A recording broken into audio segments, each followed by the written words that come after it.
नमस्कार प्यारे साथियों, मैं निशान नानक क्लासेस के यूट्यूब चैनल पे आपका स्वागत करता हूँ।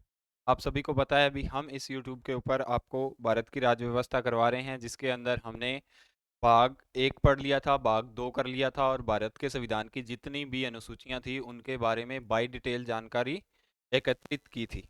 आज हम भाग 3 पढ़ेंगे। भाग 3 के अंदर मैंने आपको एक क्लास दी थी, जिसके अंदर भाग 3 के अंदर मैंने आपको बताया था 12 से लेके 19 तक जितने भी अनुच्छेद हैं इन सभी की चर्चा भाग 12 से लेके 19 तक मैंने आपको बता दिया था। लेकिन भाग 3 के अंदर अनुच्छेदों की संख्या कितनी है? 12 से लेके 35 तक। कितनी है अनुच्छेदों की संख्या? 12 से लेके 35 तक है। लेकिन इससे क्लास के अंदर 12 से लेके 19 तक जो अनुच्छेद हैं वो बाई डिटेल कवर कर लिए थे। ठीक है, आज हमारी बारी है 19 के बाद में अनुच्छेद 20 पढ़ने की। तो अनुच्छेद 20 देखेंगे आज हम। अनुच्छेद 20 हमारा क्या कहता है? ठीक है, तो आप सभी लगा लेना अनुच्छेद 20। अनुच्छेद 20 हमारा क्या कहता है? अनुच्छेद 20 के अंदर देख लेना, ये तीनों के तीनों किसके अंदर आ जाते हैं? मैंने आपको बताया था अभी जो भारत के संविधान के अनुच्छेद हैं, यानी 19 से लेके 22 तक। कहां तक? 19 से लेके 22 तक किसके अधिकार हैं? स्वतंत्रता का। स्वतंत्रता का अधिकार है। किसका अधिकार है? स्वतंत्रता का अधिकार है। 22 से लेके 19, 19 से लेके 22 तक। ठीक है, जिसके अंदर एक स्वतंत्रता का अधिकार पढ़ लिया था, यानी 19 के बारे में मैंने आपको बता दिया था। 19 के अंदर मैंने आपको क्या कुछ बताया था? 19 को संविधान की रीढ़ की हड्डी भी बोला जाता है, मैंने आपको ये बात बता दी थी। 19 के 1 के अंदर हमें अभिव्यक्ति यानी बोलने का अधिकार है, हमें मौन रखने का अधिकार है, हमें झंडा लहराने का अधिकार है, हमें किसी का पुतला फूंकने का अधिकार है, और 4 नंबर हमें आरटीआई यानी राइट टू इंफॉर्मेशन का अधिकार है। 19 के 1 के अंदर मैंने आपको ये बातें बताई थी। 19 के 2 के अंदर मैंने आपको बताया था, 19 के 2 के अंदर क्या है? हमें सभा करने का अधिकार है। हम कहीं पे भी बिना हथियार के सभा कर सकते हैं। कहीं पे भी अगर धरना देना हो, कहीं पे भी अपना रोष प्रकट करना हो, तो बिना हथियार के हम सभा कर सकते हैं। 19 के 2 के अंदर मैंने आपको ये बात बताई थी। इसके बाद में 19 के 3 के अंदर मैंने आपको एक बात बताई थी। 19 के 3 के अंदर मैंने आपको क्या बताया था? हमें संगठन बनाने की स्वतंत्रता है, यानी हम अपनी पार्टी बना सकते हैं, हम अपना एक संगठन बना सकते हैं। इसकी हमें क्या है? हमें अधिकार है, इसका स्वतंत्रता का अधिकार है संगठन बनाने के अंदर। ये बात कहाँ बोली गई है? ये बात बोली गई है 19 के 3 के अंदर। 19 के 4 के अंदर मैंने आपको क्या बताया था? 19 के 4 के अंदर बताया था बिना रोक टोक या बिना किसी के रोक टोक के हमें चारों ओर घूमने की या भ्रमण करने की क्या है? स्वतंत्रता है। हम भारत में भ्रमण करें, हम विदेश में भ्रमण करें, हम राजस्थान में कहीं भी भ्रमण करें, हमें 19 का 4 यह अधिकार देता है भी हम किसी के मूल अधिकारों का हनन किए बिना कहीं पे भी आ जा सकते हैं। ये बात मैंने आपको कब बताई थी? 19 के 4 के अंदर मैंने आपको ये बात बताई थी। 19 के 5 के अंदर मैंने आपको क्या बताया था? भारत में किसी भी शहर, भारत देश है, भारत के किसी भी शहर के अंदर बसने का अधिकार है हमारे पास। ये बात हमें कौन देता है? ये बात हमें भारत के संविधान के 19 के अनुच्छेद का 5 नंबर पॉइंट ये बात का अधिकार देता है भी हमें भारत के किसी भी कोने के अंदर बसने का अधिकार है। ठीक है, इसके बाद में 19 के 6 के अंदर मैंने आपको बताया था संपत्ति का अधिकार। संपत्ति का अधिकार क्या था? संपत्ति का अधिकार पहले क्या था? एक मौलिक अधिकार था। ठीक है, क्या था? मौलिक अधिकार था या मूल अधिकार था। तो मूल अधिकार कभी भी भंग नहीं किया जा सकता। मैंने आपको बात बताई थी क्यों नहीं भंग किया जा सकता? क्योंकि मूल अधिकार ऐसे हैं जो नैसर्गिक हैं, हमें जन्म से ही प्राप्त होते हैं। ये सभी बात के बारे में हमने उस पिछली क्लास के अंदर चर्चा कर ली थी। तो 19 का अधिकार क्या था? पहले मूल अधिकार था। तो मूल अधिकार होने के कारण देश की विकास के अंदर बाधा उत्पन्न होने लग गई थी। संपत्ति के अधिकार के कारण देश के विकास के अंदर बाधा उत्पन्न होने लगी थी। इसीलिए संसद ने क्या किया? 19 के 6 को हटा के कानूनी अधिकार बना दिया गया। 44वें संविधान संशोधन में ये सब किया गया था। 1978 के अंदर 44वां संविधान संशोधन लाया गया था। तो 19 के 6 को यानी संपत्ति के अधिकार को वहां से हटा के कहां पे जोड़ा गया था? अनुच्छेद 300 के कै नंबर पार्ट के अंदर जोड़ दिया गया था। कै नंबर पार्ट का क्या मतलब होता है? जो कानूनी अधिकार होते हैं ना, उनको कभी भी भंग या कभी भी रोका टोका जा सकता है, उनमें संशोधन किया जा सकता है। ठीक है, इसके बाद में बारी आती है 19 के 7 की। 19 के 7 के अंदर मैंने आपको बताया था हमें देश में, हमें विदेश में यानी दुनिया के किसी भी कोने में जाके हमें लीगल व्यापार करने का अधिकार है। ठीक है, जो कानून की नजरों में सही व्यापार हो हमें वो सही व्यापार करने का अधिकार है। 19 का 7 हमें ये अधिकार देता है। उम्मीद करता हूँ आपको स्वतंत्रता के अधिकार के बारे में मैंने 19 के 7 पॉइंट बताए हैं, सातों के सातों आपको याद होंगे। ठीक है, आज हम पढ़ेंगे अनुच्छेद 20। अनुच्छेद 20 के अंदर क्या बोला गया है? स्वतंत्रता का अधिकार के अंदर ही आता है। 19 से लेके 22 तक जो अनुच्छेद है स्वतंत्रता के अधिकार के अंदर ही आएंगे। मैं बार बार बोल रहा हूँ, 19 पढ़ लिया था, 19 के बाद में 20 की बारी है। तो 20 के अंदर भी 20 का कै पार्ट हमें क्या बोलता है? 20 के अंदर इसमें लिख लेना, इसमें 3 प्रकार की स्वतंत्रता है। मैं आपको बताता हूँ कितने प्रकार की है। 3 प्रकार की स्वतंत्रता है, लिख लेना।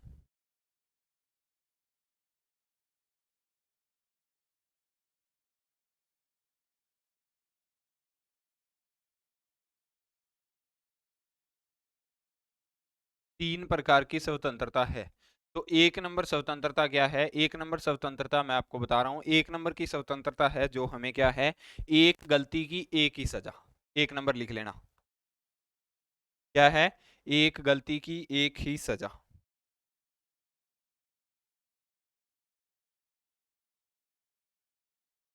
एक गलती की एक ही सजा। एक गलती की एक ही सजा का क्या मतलब होता है? जैसे कोई भी अपराधी है, ठीक है, कोई भी अपराधी है, उसने क्या कर लिया? उसने जैसे चोरी कर ली, तो चोरी के जुर्म के अंदर उसको क्या होता है? चोरी कर ली तो चोरी की आजकल के यानी प्रेजेंट टाइम के अंदर क्या है? ज्यादा से ज्यादा 2.5 या 3 साल की, या ज्यादा 5 साल की सजा होती है, इससे ज्यादा नहीं होती चोरी के जुर्म के अंदर। तो ऐसा नहीं है कि चोरी के जुर्म के अंदर जैसे एक ही उसने अपराध किया ना, एक ही गलती की, जैसे उसने चोरी चोरी की है, तो आप चोरी की जो धारा लगती है आप उसके ऊपर वो लगा सकते हो। ठीक है, उससे जुर्माना वसूल सकते हो। दो काम कर सकते हो। सरकार कहते, जैसे कोर्ट अपना निर्णय सुनाता है तो ऐसे बोलता है ना, 10,000 रुपए जुर्माना प्लस 5 साल की कैद। तो उसके अंदर क्या होता है? एक गलती की है उसने, चोरी चोरी की है, एक तो धारा लग जाएगी, प्लस सरकार या न्यायालय जो जुर्माना लगाएगा वो जुर्माना लग जाएगा। इसके बाद में आप उसके ऊपर कोई दूसरी धारा नहीं लगा सकते। ऐसा नहीं है उसने एक तो चोरी की, आप चोरी के साथ साथ एक तो चोरी करने की सजा उसको दे रहे हो, दूसरा ताला तोड़ने की सजा दे रहे हो, तीसरा किसी के घर में घुसने की सजा दे रहे हो, चौथा उसने अगर सोना चुराया तो सोना चुराने की अलग सजा। ऐसे थोड़ी ना होगा। उसने एक चीज की है, वो उसने मान लिया मैंने अपराध किया, मैंने चोरी की है, तो चोरी की एक जुर्म की एक ही सजा दी जानी चाहिए। ये बात हमें कौन सिखाता है? ये बात 20 का भाग नंबर 1 सिखाता है। ठीक है, 20 के अंदर 3 भाग हैं। 20 के भाग नंबर 1 के अंदर क्या बोला गया है? अगर कोई भी अपराधी एक ही गलती करता है तो उसे एक गलती की एक ही सजा मिलनी चाहिए। ऐसा नहीं है उसको 5 साल की तो सजा दे दी और 10,000 का जुर्माना दे दिया, उसके बाद में उसको जेल में रख के जेल में भी उसके उसके साथ परिश्रम करवा रही हो आप। तो ऐसी बातें तो क्या हो जाएगी? अनलीगल हो जाएंगी ना। तो ऐसी बातों का कोर्ट भी विरोध करता है। तो ये बात आपको समझ में आ गई होगी भी, अगर कोई अपराधी एक गलती करता है तो उसे एक गलती की एक ही सजा मिलती है। ठीक है, तो इसके बाद में करते हैं अनुच्छेद 20 का भाग नंबर 2। भाग नंबर 2 क्या कहता है? सजा उस समय के कानून के आधार पे ही मिलेगी जब अपराध हुआ हो। अपराध हुआ हो, सजा उस समय के सजा उस समय के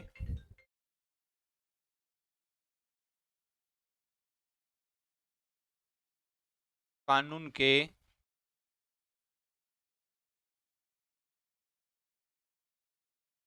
आधार पर ही मिलेगी। ठीक है, इससे क्या मतलब होता है इसका? जैसे कोई भी अपराधी है, उसने आज के दिन के अंदर क्या की है? आज के दिन के अंदर उसने चोरी की है। ठीक है, तो आज के दिन के अंदर उसने 2023 के अंदर चोरी की है, तो आज के दिन के अंदर चोरी की क्या सजा होगी? ज्यादा से ज्यादा 5 साल की सजा। कितने साल की? 5 साल की। अगर कोई बड़ी चोरी करता है तो ज्यादा से ज्यादा 5 साल की या 10 साल की कर सकते हो। लेकिन जो आज का कानून है उसे सजा भी आज के कानून के आधार पे ही मिलनी चाहिए। ये बात 20 का भाग नंबर 2 कहता है। ऐसा नहीं है उसने चोरी तो आज की है, और सजा उसको दे रहे हो आप बाबर के जमाने की। उस टाइम तो चोरी की क्या सजा होती थी, हाथ काट लिए जाते थे या उसको फांसी पे लटका दिया जाता था, ये सजा होती थी ना।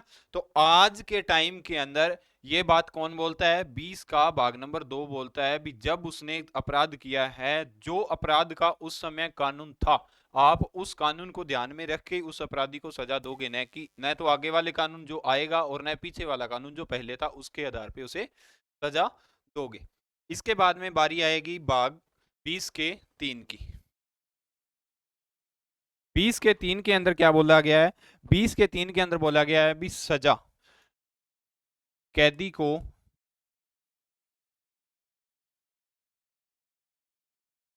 सजा के बाद भी सुरक्षा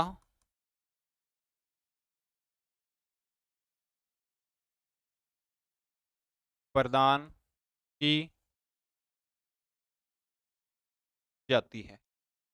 20 के 3 के अंदर यह बात बोली गई है, कैदी को सजा के बाद भी सुरक्षा प्रदान की जाती है। जैसे किसी ने कोई अपराध कर दिया, अपराध के अंदर उसने कबूल भी लिया भी मैंने ये अपराध कर लिया, ठीक है, उसने कोर्ट के अंदर बोल दिया भी मैंने 10 लाख रुपए चुराए थे, कोर्ट ने 10 लाख को ध्यान में रखे हुए उसे सजा दे दी भी आपको 2 साल की सजा दी जाती है, ठीक है। उसको जो ये 2 साल जेल में रखा जाएगा उस समय के ऊपर भी उसको सजा दी जाएगी। ऐसा नहीं है भी कहीं जेलर आके उससे 10 लाख की जगह 20 लाख मनवाए भी तू बोल 20 लाख मैंने रुपए चोरी किए, ऐसा नहीं हो सकता। इसीलिए बोला गया है भी 20 के 3 के अंदर कैदी को सजा मिलने के बाद भी उसकी सुरक्षा की जाती है।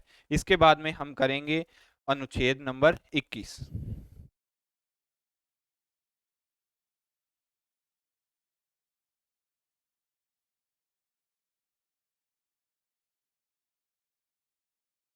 अनुच्छेद 21 हमारा क्या बोलता है, इसमें प्राण एवं दैहिक स्वतंत्रता है। क्या है इसमें, प्राण और दैहिक स्वतंत्रता।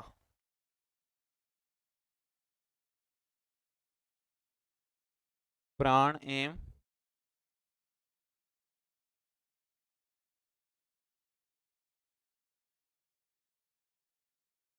दैहिक स्वतंत्रता।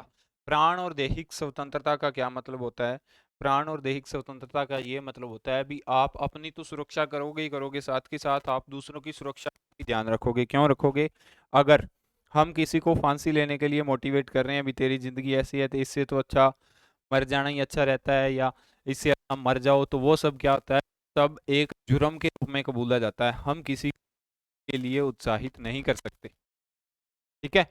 तो इन सब बातों का इसमें ध्यान रखा जाता है। दूसरी बात इसके अंदर और क्या बोला गया, प्राण और दैहिक स्वतंत्रता बोला गया है ना, तो जब पुलिस किसी भी अपन बिना हेलमेट के बाजार के अंदर निकलते हैं तो पुलिस चालान काटती है। चालान क्यों काटती है पुलिस, भी हमारी बाइक, हमें तो अपनी परिवार हमें तो अपनी प्राणों की चिंता नहीं है, चलो अगर हम किसी के अंदर बाइक ले जाके ठोक दें और उसकी जान चली जाए तो हम अपराधी माने जाएंगे ना, इसीलिए पुलिस चालान काटती है भी आप हेलमेट लगा के चला करो। दूसरी बात, अगर कोई भी जो वाहन है वो ज्यादा क्या कर रहा है, प्रदूषण कर रहा है या ज्यादा धुआं दे रहा है, तो उसका भी पुलिस क्या करती है, चालान काटती है। क्यों चालान काटती है, क्योंकि धुएं से क्या होता है, पर्यावरण प्रदूषण होता है, और पर्यावरण प्रदूषण होने से क्या होता है, लोगों की जानें भी जा सकती हैं। इन दो चीजों का ध्यान रखना जरूरी है।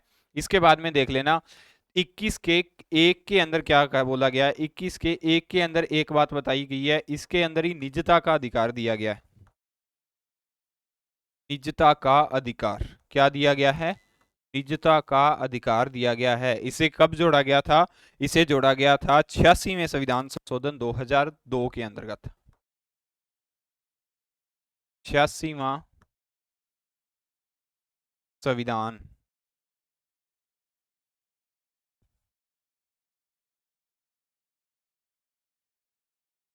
संशोधन 2002 में जोड़ा गया था,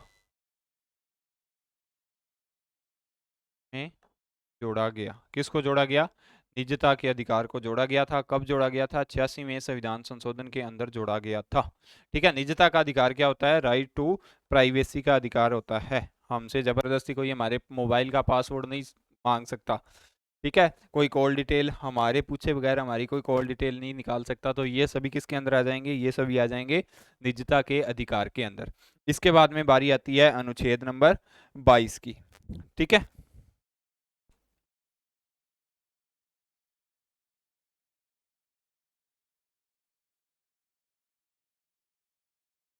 अनुच्छेद नंबर 22 के अंदर हमें क्या बोला गया है? अनुच्छेद नंबर 22 के अंदर हमें बोला गया है, इसमें भी 3 प्रकार की स्वतंत्रता दी जाती है। कितने प्रकार की स्वतंत्रता दी जाती है? इसमें भी 3 प्रकार की।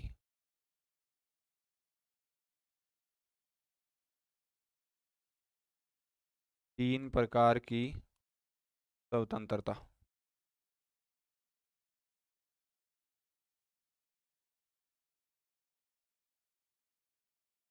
दी जाती है।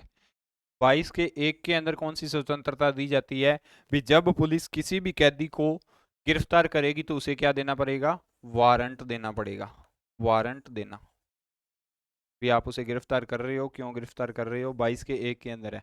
ऐसे तो नहीं है सीधा किसी के घर में गए और उसको उठा लाए, ऐसा तो नहीं है ना। पुलिस का ये अधिकार होता है भी आप अगर किसी व्यक्ति को गिरफ्तार करते हो तो उसे पहले क्या दिया जाता है? उसे पहले वारंट जारी किया जाता है। भी आपको पुलिस गिरफ्तार करने के लिए आ रही है, आपने ये जुर्म किया है, इन सब चीजों को ध्यान में रखते पुलिस आपको गिरफ्तार करेगी। इसके बाद में बारी आएगी 22 के 2 के अंदर। तो 22 के 2 के अंदर क्या बोला गया है? जो व्यक्ति गिरफ्तार हुआ है उसे 24 घंटे के अंदर, 24 घंटे के अंदर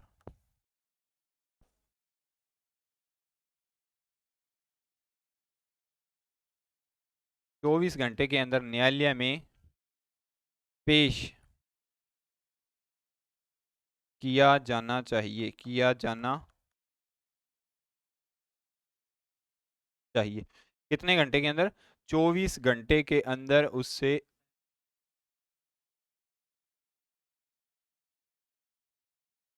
24 घंटे के अंदर न्यायालय में पेश किया जाना चाहिए। जैसे आज दोपहर 11 बजे किसी किसी को गिरफ्तार कर लिया, तो कल दोपहर 11 बजे से पहले पहले पुलिस का ये अधिकार बनता है भी उसे 24 घंटे से पहले पहले क्या है? न्यायालय के अंदर या जज के सामने पेश किया जाना चाहिए। इसके बाद में 3 नंबर क्या है? 3 नंबर कौन सी स्वतंत्रता है? 3 नंबर के हमें अंदर बताया गया है भी जो व्यक्ति गिरफ्तार हुआ है,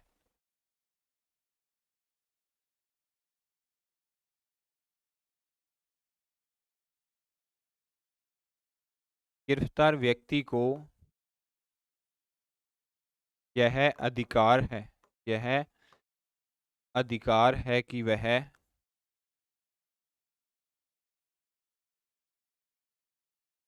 अपनी पसंद का वकील रख सकता है। रख सकता है। क्या अधिकार है गिरफ्तार व्यक्ति को? कि वह अपनी पसंद का जो वकील है उसे रख सकता है। इसके बाद में बारी आएगी अनुच्छेद नंबर 23 की। स्वतंत्रता का अधिकार दो पर मैंने आपको बता दिया था, 19, 20 और 21 और 22 4 प्रकार के इसके अंदर आते हैं अनुच्छेद। इसके अंदर बारी आएगी, इसके बाद में बारी आएगी 3 नंबर जो है शोषण के विरुद्ध अधिकार। क्या है? शोषण के विरुद्ध अधिकार 23 और 24।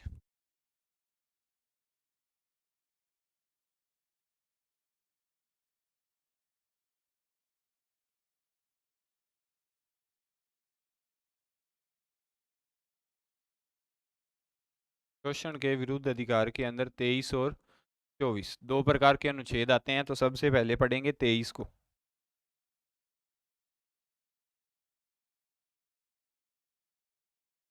अनुच्छेद नंबर 23 के अंदर हमें क्या बोला गया है? अनुच्छेद नंबर 23 के अंदर बोला गया है हम किसी से बलात् शर्म नहीं करा सकते, ठीक है, और किसी से जबरदस्ती काम भी नहीं करा सकते।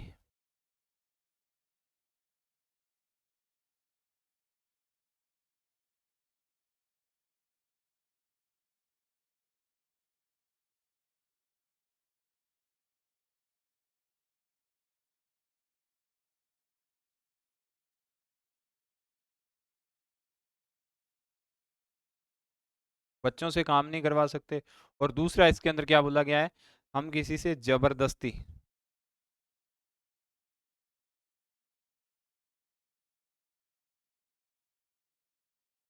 जबरदस्ती भी काम नहीं करवा सकते। ये 2 बातें कहाँ बोली गई है? ये 2 बातें बोली गई है 23 के अनुच्छेद 23 के अंदर क्या बोला गया है?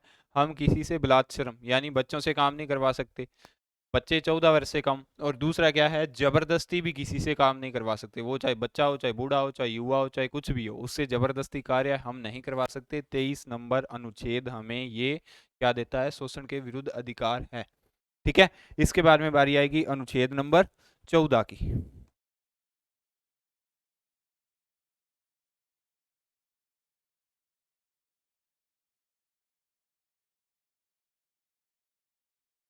अनुच्छेद 24 के अंदर क्या बोला गया है? अनुच्छेद 24 के अंदर ये बोला गया है कि हम 14 वर्ष से कम, 14 वर्ष से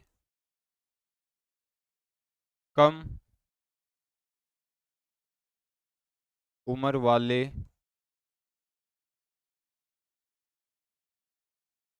बच्चों से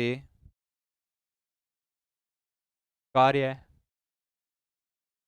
या खतरनाक कार्य लिख लेना से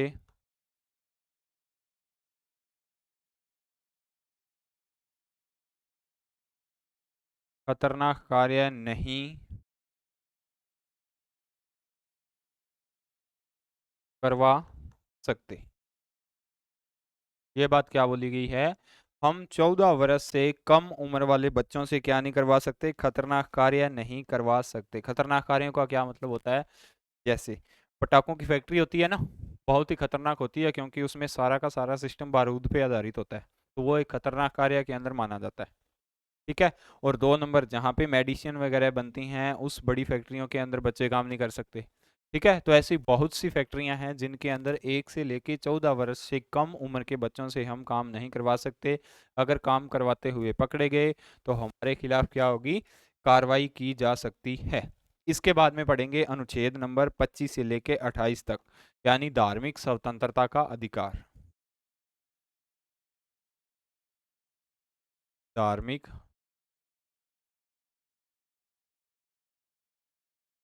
स्वतंत्रता का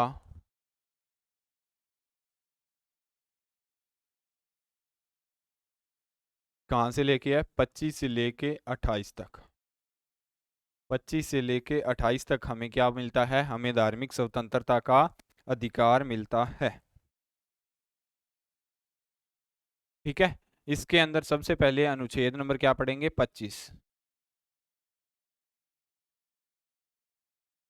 अनुच्छेद नंबर 25 के अंदर क्या है? अनुच्छेद नंबर 25 के अंदर क्या बोला गया है?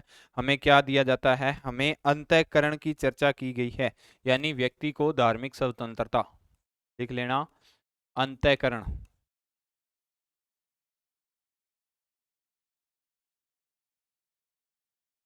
की चर्चा की गई है, की गई है। अंतःकरण की चर्चा का क्या मतलब होता है? इसमें देख लेना, अंतःकरण की चर्चा का ये मतलब होता है, जैसे अभी कोई मुस्लिम भाई है या कोई सिख भाई है, ठीक है, तो उसको जबरदस्ती ऐसे नहीं किया जा सकता। अभी अगर कोई सिख है तो तू सिर पे पगड़ी बांध ही बांध, ये क्या हो जाएगी? ये एक जबरदस्ती हो जाएगी। या तू सिख है तो क्या रख, तू दाढ़ी रख, या सिर पे पगड़ी बांध के, या सिर के बाल लंबे कर। ऐसे सभी कामों से हम उसको क्या कर सकते हैं? हम उसको मोटिवेट नहीं कर सकते। ठीक है, सिख है तो उसकी मर्जी है, वो सिर पे पगड़ी रखे या ना रखे। 2 नंबर बात, अगर कोई मुस्लिम भाई है तो मुस्लिम भाई को हम मजबूर नहीं कर सकते भी आप मुसलमान हो तो आप दाढ़ी के बाल लंबे लंबे रखो, ऐसा कभी नहीं किया जा सकता। 3 नंबर, अगर कोई हिंदू भाई है तो हम उसको ये नहीं कह सकते भी आप हिंदू हो तो आप माथे के ऊपर टिक्का लगा के ही आओ। ऐसा बोल सकते हैं क्या हम किसी को? हम किसी को जबरन उसका अधिकार, उसका धर्म मनवाने की क्या कर सकते हैं? धर्म मनवाने के लिए मजबूर नहीं कर सकते। ठीक है, ये बात हम कहाँ बोली गई है? ये बात 25 के अंदर बोली गई है। इसके अंदर लिख लेना, इसमें, इसमें सिखों को, इसमें सिखों को क्या किया जाता है? लिख लेना, इसमें सिखों को कृपाण, कृपाण तथा, इसमें सिखों को कृपाण तथा मुस्लिम,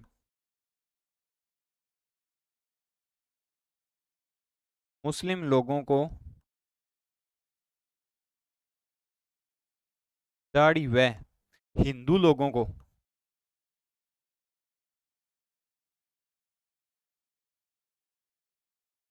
हिंदू लोगों को टिक्का रखने का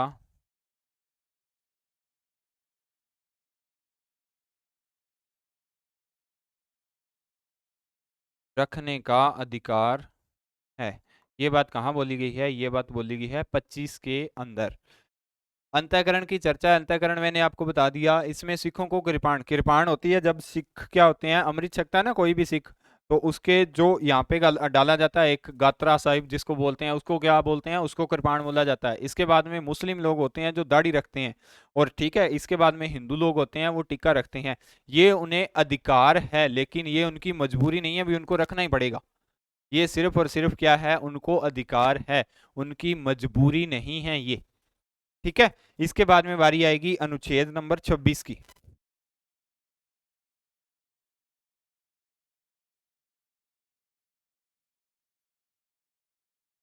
अनुच्छेद नंबर 26 के अंदर क्या बोला गया है? अनुच्छेद नंबर 26 के अंदर आप लिख लेना, 26 के अंदर इसमें सामूहिक धार्मिक स्वतंत्रता की चर्चा की गई है। यानी समूह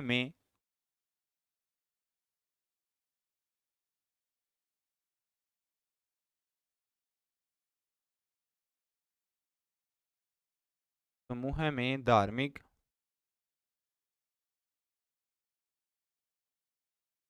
स्वतंत्रता की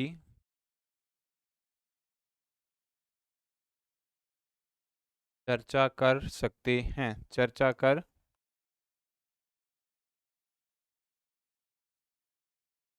कर सकते हैं। इसका क्या मतलब होता है? समूह में धार्मिक चर्चा की क्या मतलब होता है? जैसे अभी कोई हिंदू है, तो हिंदू क्या करते हैं? समूह के अंदर यज्ञ करते हैं ना। यज्ञ के अंदर तो आपने बहुत सारे देखे होंगे, बहुत लोग जाते हैं, बहुत भीड़ होती है। तो इसमें लिख लेना, 1 नंबर पॉइंट लिख लेना, यज्ञ करना। यज्ञ करना किसके अंदर ही आ जाता है? धार्मिक सॉरी, समूह के अंदर ही धार्मिक स्वतंत्र, समूह के अंदर ही धार्मिक स्वतंत्रता के अंदर आ जाता है ना। और 2 नंबर देख लेना, नमाज पढ़ना।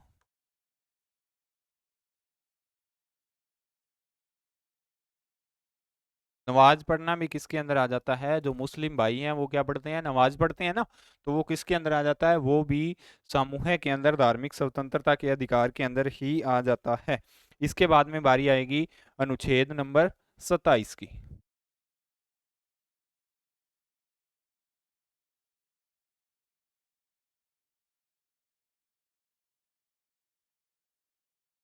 अनुच्छेद नंबर 27 के अंदर क्या बोला गया है? भी जो धन धार्मिक कार्यों के लिए रखा गया है उसके ऊपर सरकार कोई भी टैक्स नहीं लगा सकती।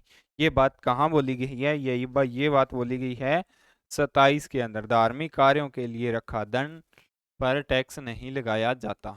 तो आप लिख लेना,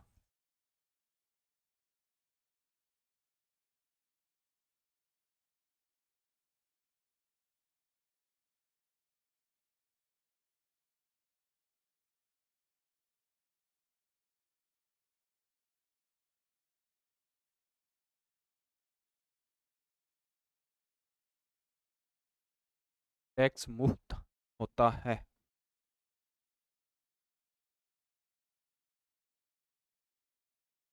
धार्मिक कार्यों के लिए रखा धन, जैसे आपने गुरुद्वारे बहुत सारे देखे होंगे, तो गुरुद्वारे के अंदर जो गुरुद्वारे की कमेटी होती है वो क्या करती है? वो चंदा इकट्ठा करके लेके आती है। जब भी हमारे इधर इस क्षेत्र के अंदर क्या होता है, जब भी लोगों की फसलें निकलती हैं ना, जैसे फसलें होती हैं, जैसे रबी की फसल, खरीफ की फसल, वो जब लोग निकालते हैं तो गुरुद्वारे के अंदर क्या लोग करते हैं? गुरुद्वारे की कमेटी होती है तो वो चंदा इकट्ठा करने के लिए जाती है। भी आपकी जो श्रद्धा है आप वो दान दे सकते हो। गुरुद्वारे के अंदर जाते हैं, गौशाला वाले बहुत से लोग आपको पता है भी चंदा इकट्ठा करने के लिए जाते हैं।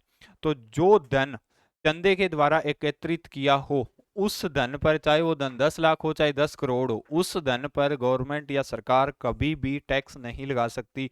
वो सारा का सारा धन क्या होता है? वो टैक्स फ्री धन होता है। ठीक है। ये बात कहाँ बोली गई है? ये बात बोली गई है अनुच्छेद नंबर 27 के अंदर। इसके बाद में हम पढ़ेंगे अनुच्छेद नंबर 28।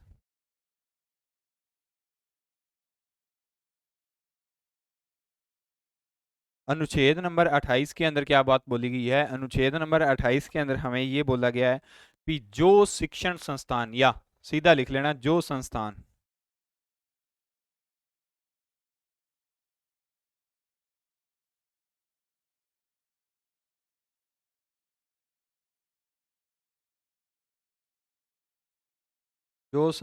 सरकारी धन से चल रहे हों,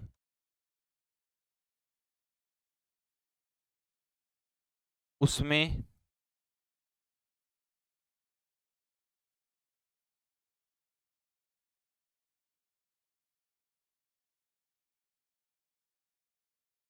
धार्मिक शिक्षा नहीं दी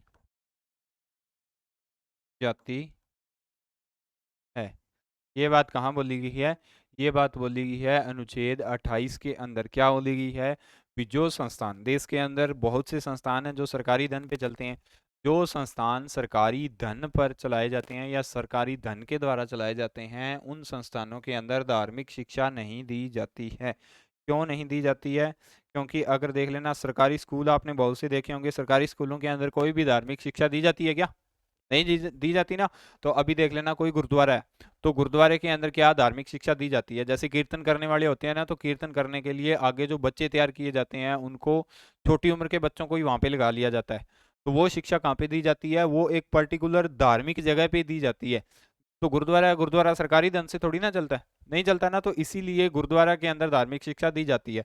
तो जो मुस्लिम के अंदर जो होते हैं, वो भी अपनी मुस्लिम के अंदर उस कैटेगरी के अंदर आके वो शिक्षा ग्रहण करते हैं, न कि न कि सरकारी संस्थानों के अंदर जाके। तो इसमें सीधा सीधा सा मना किया गया हुआ है भी, जो संस्थान सरकारी धन से चल रहे हैं उन संस्थानों में धार्मिक शिक्षा नहीं दी जानी चाहिए। ये बात बोली गई है। ठीक है।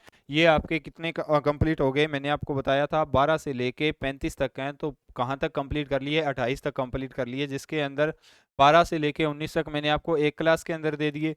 और आज की क्लास के अंदर कहाँ से हैं? 20 से लेके 28 तक। कहाँ तक पढ़ाया आज की क्लास के अंदर? 20 से लेके 28 तक। अभी कितने बच गए? 29 से लेके 35 तक बच गए, उनको कर लेंगे कल नेक्स्ट क्लास के अंदर। तो ये है 20 के अंदर, मैंने 19 का समझा दिया था आज। 20 के अंदर 3 प्रकार की स्वतंत्रता, एक गलती की एक सजा, जब अपराध हुआ उस समय के कानून के आधार पर सजा दी जानी चाहिए, और कैदी को सजा के बाद में भी संरक्षण दिया जाता है। इसके बाद में 21 के अंदर बताया था प्राण एवं दैहिक स्वतंत्रता के बारे में बताया था। 21 के 1 के अंदर निजता के अधिकार के बारे में बताया था। 86वें संविधान संशोधन के द्वारा 2002 के अंदर इसको जोड़ा गया था। ठीक है। बाद में प्रकार की स्वतंत्रता है वारंट देना और 24 घंटे के अंदर न्यायालय में पेश करना। और 3 नंबर है गिरफ्तार व्यक्ति को यह अधिकार दिया जाता है भी वो अपनी मनपसंद का वकील रख सकता है। ठीक है। इसके बाद में 23 के अंदर क्या है? शोषण के विरुद्ध अधिकार आ जाते हैं 23 और 24। 23 के अंदर क्या है? हम किसी से बलात्संग नहीं करवा सकते, जबरदस्ती कार्य भी नहीं करवा सकते। और 24 के अंदर क्या है? 14 वर्ष से कम उम्र वाले बच्चों से खतरनाक कार्य नहीं करवाए जाते। इसके बाद में धार्मिक स्वतंत्रता का अधिकार आ जाता है 25 से लेके 28 तक। 25 के अंदर अंतःकरण की चर्चा है। इसमें सिखों को कृपाण तथा मुस्लिम लोगों को दाढ़ी तथा हिंदू लोगों को टिक्का रखने का अधिकार दिया जाता है 25 के अंदर। 26 के अंदर क्या है? समूह में धार्मिक स्वतंत्रता की चर्चा है, जैसे यज्ञ करना या नमाज पढ़ना। इन सब की चर्चा कहाँ पे है? 26 के अंदर। 27 के अंदर धार्मिक कार्य के लिए रखा धन टैक्स मुक्त होगा। और 28 के अंदर क्या है? जो संस्थान सरकारी धन से चल रहे हैं उसमें धार्मिक शिक्षा नहीं दी जाती। तो ठीक है दोस्तों, 28 तक मैंने आपको करवा दिए। ये थी आपकी आज की क्लास। अगर आपकी क्लास अच्छी लगती है आपको, तो क्लास को लाइक करें, अपने दोस्तों के साथ शेयर करें। मिलते हैं कल नेक्स्ट क्लास के साथ, तब तक के लिए जय हिंद जय भारत।